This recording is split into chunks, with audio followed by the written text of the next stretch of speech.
You are late. Hindi ako late. Ang usapan natin, 5:30 p.m. Of course na. 5 p.m. ang sabi ko at 8:30 na. So, you look like me? I'm a liar? I'm a liar? Masabi?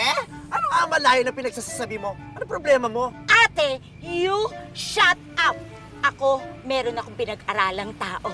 Ang sama-sama mo sa akin. I'm just returning the favor. Anong ate? Ikaw ang ate ko at amo ako dito. Hindi ako lady guard, kaya tantanan mo nga ako. Mag-usap nga tayo na matino. Ikaw? Makikipag-usap ng matino.